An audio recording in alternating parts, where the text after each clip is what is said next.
ಧರ್ಮಸ್ಥಳದಲ್ಲಿ ನೂರಾರು ಶವಗಳನ್ನು ಹೂತಿಟ್ಟಿರುವುದಾಗಿ ಹೇಳಿದ ಮಾಸ್ಕ್ ಮ್ಯಾನ್ ಚಿನ್ನಯ್ಯನನ್ನು ಎಸ್ಐಟಿ ಅಧಿಕಾರಿಗಳು ಬಂಧಿಸಿದ್ದಾರೆ. ಈ ಬೆಳವಣಿಗೆ ಬೆನ್ನಲ್ಲೇ ಧರ್ಮಸ್ಥಳ ಧರ್ಮಾಧಿಕಾರಿ ವೀರೇಂದ್ರ ಹೆಗಡೆ ಮೊದಲ ಬಾರಿ ಪ್ರತಿಕ್ರಿಯೆ ನೀಡಿದ್ದಾರೆ. ಧರ್ಮಸ್ಥಳದಲ್ಲಿ ಮಾತನಾಡಿದ ಧರ್ಮಾಧಿಕಾರಿ ವೀರೇಂದ್ರ ಹೆಗಡೆ, ಈಗ ಒಂದೊಂದೇ ಸತ್ಯಗಳು ಹೊರಬರುತ್ತಿದೆ. ಇದರ ಬಗ್ಗೆ ನಾನು ಹೆಚ್ಚೇನು ಮಾತನಾಡುವುದಿಲ್ಲ. ಎಲ್ಲ ಆರೋಪಗಳು ತೊಳೆದು ಹೋದಂತಾಗಿದೆ ಎಂದು ತಿಳಿಸಿದ್ದಾರೆ. ಚಿತ್ರದುರ್ಗ ಕಾಂಗ್ರೆಸ್ ಶಾಸಕ ಕೆಸಿ ವೀರೇಂದ್ರ ಪಪ್ಪಿಗೆ ಇಡಿ ಅಧಿಕಾರಿಗಳು ಬಿಸಿ ಮುಟ್ಟಿಸಿದ್ದಾರೆ. ಅಕ್ರಮ ಆನ್ಲೈನ್ ಮತ್ತು ಆಫ್ಲೈನ್ ಬೆಟ್ಟಿಂಗ್ ಪ್ರಕರಣ ವಿಚಾರವಾಗಿ ದಾಳಿ ಮಾಡಿ ಇದೀಗ ಅವರನ್ನು ಬಂಧಿಸಲಾಗಿದೆ.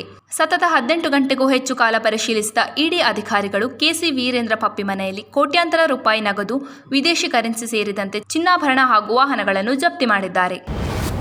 ಭಾರತದ ಬಾಹ್ಯಾಕಾಶ ಪ್ರಯಾಣವು ಈಗ ಸಾಧ್ಯತೆಗಳ ಹೊಸ ಹಂತವನ್ನು ಪ್ರವೇಶಿಸುತ್ತಿದೆ ಎಂದು ಪ್ರಧಾನಿ ನರೇಂದ್ರ ಮೋದಿ ಶನಿವಾರ ಹೇಳಿದ್ದಾರೆ. ಗಗನಯಾನ ಮಿಷನ್ಗಾಗಿ ರಾಷ್ಟ್ರದಲ್ಲಿ ಬೆಳೆಯುತ್ತಿರುವ ಗಗನಯಾತ್ರಿಗಳ ಕೊಳದಲ್ಲಿ ಸಕ್ರಿಯವಾಗಿ ಭಾಗವಹಿಸುವಂತೆ ಯುವಕರನ್ನು ಒತ್ತಾಯಿಸಿದರು.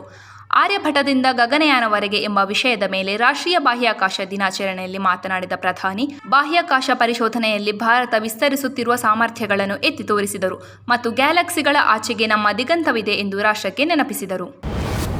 ಅಂತಾರಾಷ್ಟ್ರೀಯ ಹಾಗೂ ರಾಷ್ಟ್ರೀಯ ಸುದ್ದಿವಾಹಿನಿಗಳಲ್ಲಿ ಬಿತ್ತರಗೊಂಡ ಈ ಅಪಪ್ರಚಾರದ ಹಿಂದೆ ವಿದೇಶಿ ಶಕ್ತಿಗಳ ಕೈವಾಡವು ಅಡಗಿರುವ ಸಾಧ್ಯತೆಯನ್ನು ತಳ್ಳಿಹಾಕಲಾಗದು.